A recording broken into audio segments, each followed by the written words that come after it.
നന്ദി. ദിലീപ് മലയാളപ്പുഴ പ്രതികരിച്ച ഷാബു പ്രസാദ് ശാസ്ത്ര നിരീക്ഷകൻ കൂടി നമുക്കൊപ്പമുണ്ട്. ഷാബു പ്രസാദ്, നമ്മുടെ ചരിത്രപരമായ ഒരു ദൗത്യമാണ്, നമ്മുടെ ഭാവിയിലേക്കുള്ള ഒരു മുതൽക്കൂട്ടാവുന്ന ദൗത്യങ്ങളാണ് നമ്മൾ ഏറ്റെടുക്കുന്നത്. ഇന്നത്തെ ദിവസം ആദ്യഘട്ടത്തിൽ 3 മീറ്ററോളം ഈ ഉപഗ്രഹങ്ങളെ അടുപ്പിച്ച ശേഷം വീണ്ടും അകറ്റി.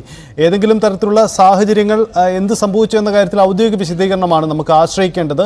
ISRO ആ വിശദീകരണം നൽകിയിട്ടില്ല. നിലവിലെ സാഹചര്യങ്ങൾ താങ്കൾ നിരീക്ഷിച്ചിട്ടുണ്ടോ? എന്താണ് താങ്കൾ മനസ്സിലാക്കിയത്? ഞാൻ ശ്രദ്ധിച്ചിട്ടുണ്ട്. ഹലോ പറഞ്ഞോളൂ. രാവിലെ മുതൽ ശ്രദ്ധിക്കുന്നുണ്ടത്. അപ്പോ ഒന്നാമത്തെ കാര്യം, ഇത് നമ്മൾ ആദ്യമായിട്ട് നടത്തുന്ന ഒരു പരീക്ഷണമാണ്. 350 കിലോമീറ്ററിന് മുകളിൽ മണിക്കൂറിൽ 28,000 കിലോമീറ്റർ വേഗതയിൽ ഒരേപോലെ പോയിക്കൊണ്ടിരിക്കുന്ന 2 പേടകങ്ങളെ അടുപ്പിച്ചു കൊണ്ടുവന്ന് അവയെ ഡോക്ക് ചെയ്യുക എന്നുള്ള വളരെ ശ്രമകരമായ, വളരെ സങ്കീർണതകൾ നിറഞ്ഞ ഒരു ദൗത്യമാണ്. നമ്മളത് ആദ്യമായിട്ടാണ് ചെയ്യുന്നത്. അപ്പോൾ അവർ എക്സ്ട്രാ കെയർ എടുക്കുകയാണ് ചെയ്യുന്നത്. എക്സ്ട്രാ കെയർ എന്ന് പറഞ്ഞു കഴിഞ്ഞാൽ 150% വരെ അതിനെ ഉറപ്പിച്ചതിന് ശേഷം മാത്രമേ അവയെ അടുപ്പിച്ച് അവയെ ഡോക്ക് ചെയ്യുകയുള്ളൂ. അപ്പൊ അതിന് മുമ്പുള്ള ട്രയൽസ് അതൊക്കെയാണ് ഈ നടക്കുന്നത്. അത് 1-2 പ്രാവശ്യം ഇത് മാറ്റിവെച്ചത് ആ ഒരു എക്സ്ട്രാ കെയറിന്റെ ഭാഗമായിട്ടാണത്. കാര്യം ഇത് വിജയിക്കുക എന്നുള്ളത് വളരെ നിർണായകമാണ്. കാര്യം നമ്മുടെ ഭാവി ദൗത്യങ്ങൾക്ക് ഇനിയും ചന്ദ്രയാൻ 4 വരാൻ പോകുന്നു. അതേപോലെ നമ്മുടെ ഭാരതീയ അന്തരീക്ഷ സ്റ്റേഷൻ, നമ്മുടെ സ്പേസ് സ്റ്റേഷൻ വരാൻ പോകുന്നു. ഗഗൻയാൻ വരാൻ പോകുന്നു. ഇനി വരാൻ പോകുന്ന എല്ലാ ദൗത്യങ്ങളിലും ഈ ഡോക്കിംഗ് എന്ന് പറയുന്നത് വളരെ വളരെ വളരെ പ്രധാനമാണത്.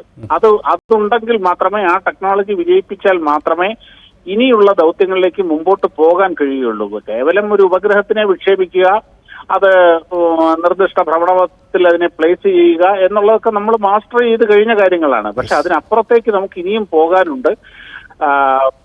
അതുകൊണ്ടാണ് ഈ പരീക്ഷണം വിജയിക്കുക എന്നുള്ളത് വളരെ പ്രധാനമാണ്.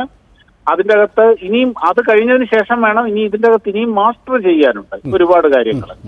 അതുകൊണ്ട് ആദ്യമായിട്ട് ഫസ്റ്റ് ടൈം ചെയ്യുമ്പോൾ അവർ ആ എക്സ്ട്രാ കെയർ മുഴുവൻ എടുക്കുക. കാര്യം ഇങ്ങനെ ഒരു സിറ്റുവേഷൻ നമുക്ക് ഇതിനു മുമ്പ് ഫേസ് ചെയ്ത് പരിചയമില്ല, ആദ്യമായിട്ട് ചെയ്യുകയാണ്.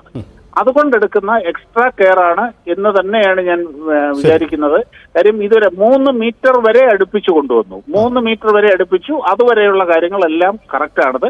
ഇനി അടുത്ത ഘട്ടത്തിലേക്ക് വേണം. അതിന് 1.5 മീറ്ററിലേക്കും 0.5 മീറ്ററിലേക്കും കൊണ്ടുവന്നിട്ട് വേണം അത് ചെയ്യാൻ. ഓർക്കണം, 28,000 കിലോമീറ്റർ വേഗതയിൽ ഒരേപോലെ പോയിക്കൊണ്ടിരിക്കുന്ന 2 പേടകങ്ങളാണിത്.